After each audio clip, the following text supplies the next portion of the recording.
নমস্কার, আমি সুমনা। আশা করি আপনারা সকলেই খুব ভালো আছেন। আজকে একটু অন্য ধরনের ভিডিও আপনাদের সাথে শেয়ার করতে চলেছি। দেখতেই পাচ্ছেন উনানে জ্বালানি ধরিয়ে আগুন করা হচ্ছে। আর আমি এটা গত সপ্তাহে আমার বাবার বাড়ি গিয়েছিলাম, সেখানেই ভিডিওটি বানিয়েছি। আমার মা সাধারণত উনানে জ্বালানি দিয়ে রান্না করতেই বেশি পছন্দ করেন, তবে মায়ের হাতে খড়ি হয়েছিল এই উনানে জ্বালানি দিয়েই রান্না করা। সত্যি আগেকার দিনের মানুষদের কথা ভাবলে বা এখনও যারা উনানে রান্না করেন তাদের কিন্তু ঝক্কি ঝামেলা পোহানোর সহ্য ক্ষমতাটা অনেকটা বেশি। আমি তো একদমই পারি না উনানে রান্না করতে।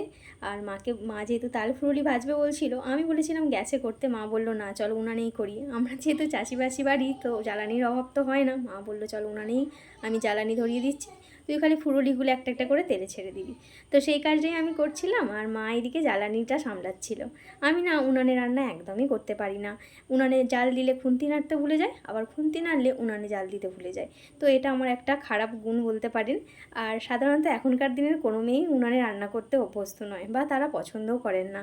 আর আমার মাকে যত দেখি আমি অবাক হয়ে যাই, সত্যি মা তুমি কী করে এত কিছু সামলাতে পারো, উনানে জাল দিয়ে এত কিছু রান্না। আগে না আমাদের জয়েন্ট ফ্যামিলি ছিল, অনেক মানুষের রান্না বান্না করতে হতো মাকে। তো মা এইভাবে অনেক ছোটো বয়সে বিয়ে হয়ে এসেছে, 18 বছর বয়সে, তখন থেকে মা এইভাবে উনানে রান্না করতেই যেন অভ্যস্ত হয়ে পড়েছে। এখনও বারণ করলেও শোনে না, গ্যাস থাকা সত্ত্বেও মা উনানেই রান্না করে। আর এদিকে আপনাদের সাথে গল্প করতে করতে তালফুরুলির একটা পিঠ হয়ে গেছে। আর যখন এরকম তালফুরুলি মা ভাজছিল আর আমি উনানের পাশে বসেছিলাম, ছোটোবেলার কথা মনে পড়ছে। শীতকালে জানেন তো, মায়ে যখন উনানে রান্না করতে হবে, আমরা এই উনানের চারধারে এসে বসে থাকতাম গুটিসুটি পায়ে তাপটা পোহানোর জন্য।